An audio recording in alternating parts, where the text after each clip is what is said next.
आज डिस्कस करते हैं class 11th system of particles का एक बहुत ही इंपॉर्टेंट टॉपिक जिसको हम कहते थे सेंटर ऑफ मास। हमने इसमें स्टार्टिंग में पढ़ा था क्या होता था सेंटर ऑफ मास, यही तो पढ़ रहे थे हम इस चैप्टर में। ठीक है, तो सेंटर ऑफ मास डेफिनेशन क्या होगी, क्या समझते हो सेंटर ऑफ मास मीन्स?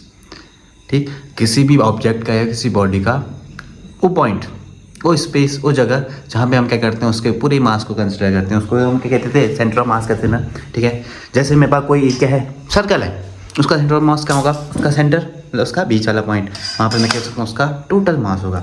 ठीक है, जैसे ये पटरी है, ठीक, ये क्या है ज्योमेट्री है ना, ज्योमेट्रिकल शेप है इसकी। ठीक है, फिक्स ज्योमेट्रिकल शेप, सपोज ये कितना है 12 इंच। ठीक है, तो इसका कहाँ होगा सेंटर ऑफ मास 6 इंच पे। ठीक है, एकदम सेंटर पे। ठीक है, तो हमने क्या निकालना है, किसी भी पार्टिकल का सेंटर ऑफ मास निकालना है तो हम क्या करते हैं, एक तो नॉर्मल फॉर्मूला होता था अगर हमारे पास डिस्क्रीट मास है मतलब इंडिविजुअल मास है। ठीक है, M1 M2 M3 बहुत सारी मास हैं, इनके डिस्टेंस मेरे को ऑरिजिन से दे रखी है R1 R2 R3। तब तो सेंटर ऑफ मास निकालने का फॉर्मूला हमने पढ़ा था, centre of mass equal to क्या होता था M1 R1 plus M2 R2 plus M3 R3 upon so on चलते रहेगा upon M1 plus M2 plus M3 ऐसे। ठीक है, ये तो क्या होता था सेंटर ऑफ मास निकालने का एक जनरल फॉर्मूला होता है। अगर मैं बात करूँ इसकी, इस रॉड की या पटरी की, इसको रॉड मान लेते हैं फिर, चलो इसके लिए इसका सेंटर ऑफ मास निकालना है तो वो क्या होगा, मतलब अगर इसकी लेंथ L है तो इसका सेंटर ऑफ मास क्या होगा, 12 था तो 6 था, मतलब L/2। अब हमने इसी को डिराइव करना है, उसको सीखेंगे। ठीक है, समझ में आया इतना? तो देखते हैं। तो हम पढ़ रहे हैं centre of mass of uniform rod. हमने एक फॉर्मूला पढ़ा था जब भी हमारे पास इंडिविजुअल बॉडीज होती थी तो सेंटर ऑफ मास के लिए फॉर्मूला क्या होता था, XCOM centre of mass equal to M1 X1 plus M2 X2 plus so on MN XN upon क्या करते थे M1 plus M2 plus M3 plus MN। ठीक है, इतना ये हमारा जर्नल फॉर्मूला था अगर हमारे पास क्या है इंडिविजुअल मासेस हैं तो सेंटर ऑफ मास निकालने का। अब देखो मेरे पास एक रॉड है, ये मेरी रॉड है। ठीक है, अब मैंने यहाँ पे कह दिया इसको ओरिजिन पे 0 0।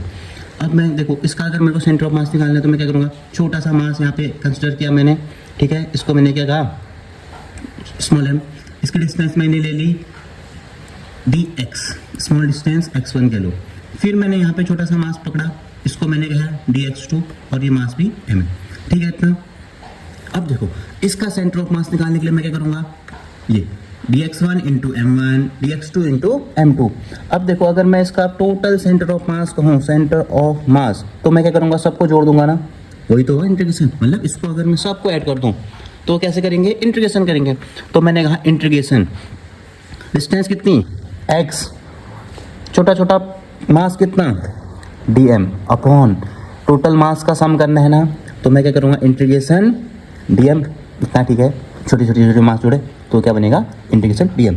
अब देखो x centre of mass, x dm तो ठीक है, अपॉन अगर मैं छोटे छोटे मासों को ऐड करूंगा, इसके छोटे छोटे टुकड़ों को ऐड करूंगा तो क्या मिलेगा मेरे को, इसका टोटल मास, उसको मैं क्या कह दूंगा कैपिटल M।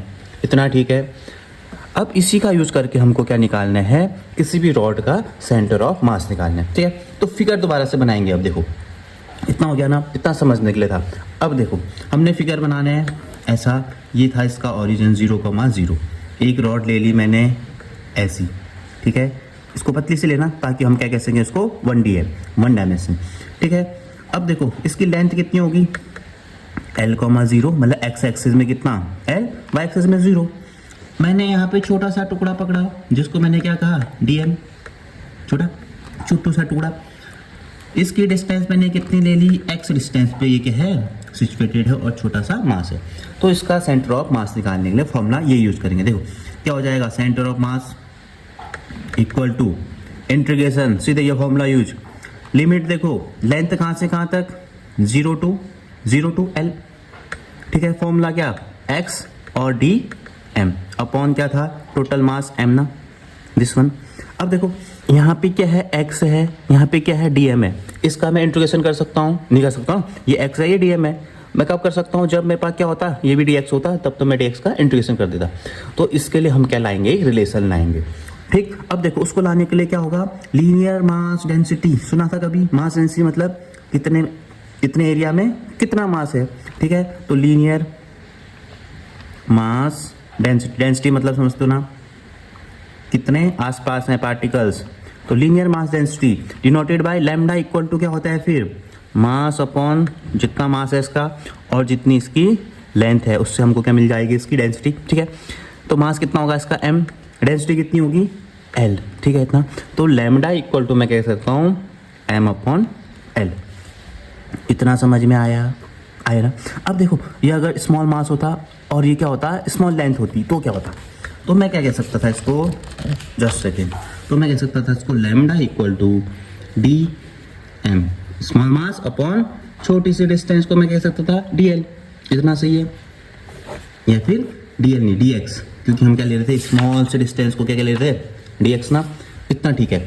अब देखो मेरे को क्या चाहिए था रिलेशन, किसके बीच का रिलेशन चाहिए मेरे को, एक्स और एम के, यहाँ से मिल जाएगी। अगर मैं इसको देख लेता हूँ तो lambda d x equal to क्या मिलेगा मेरे को डी एम, ठीक है इतना रिलेशन। अब देखो अगर मेरे पास एक यूनिट लेंथ है 1 सेंटीमीटर लेंथ कह दिया, ठीक है, 1 सेंटीमीटर लेंथ के लिए मास कितना हो जाएगा फिर लैम्डा, 2 सेंटीमीटर लेंथ के लिए एक्स की जगह 2 तो कितना होगा 2 लेंथ के लिए 2 लैम्डा, 5 अगर यूनिट लेंथ है तो कितना हो जाएगा 5 लैम्डा। मास और इसके बीच का रिलेशन है ये डेंसिटी के।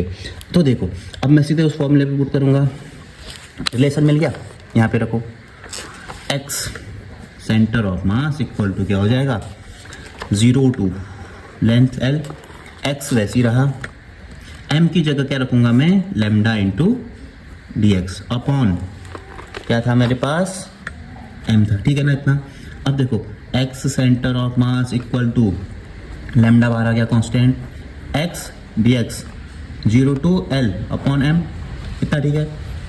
X centre of mass equal to lambda बाहर, एक्स का integration with respect to x कितना हो जाएगा एक्स स्क्वायर अपॉन 2 और लिमिट कितनी है 0 टू एल अपॉन एम, ठीक है इतना। अगर देखो लैम्डा इक्वल टू लिमिट कैसे लगाते हैं, upper limit minus lower limit, तो एक बार x की जगह क्या रखो l, तो एल स्क्वायर अपॉन 2 माइनस एक बार क्या रखेंगे 0 का स्क्वायर अपॉन 2, 0 का स्क्वायर क्या 0 होगा अपॉन m, इतना ठीक है। अब देखो इसके आगे क्या बचेगा, ये वाला टर्म 0 तो lambda L square by 2 upon m है ना। अब देखो एक रिलेशन और हुआ यहाँ से m और किसके बीच का लैम्डा के बीच का, देखो यहाँ से निकालना। मैं इसको क्या कह सकता था, ये वाली चीज़ को lambda equal to M upon L कह सकता था ना, lambda equal to L upon M, यहाँ पे जो हमने कहा था lambda equal to M upon L, this one is lambda this one is lambda, तो X centre of mass equal to lambda की वैल्यू क्या थी एम अपॉन एल, अंदर L square upon 2 upon M, M से M गयो same चीज़ थी।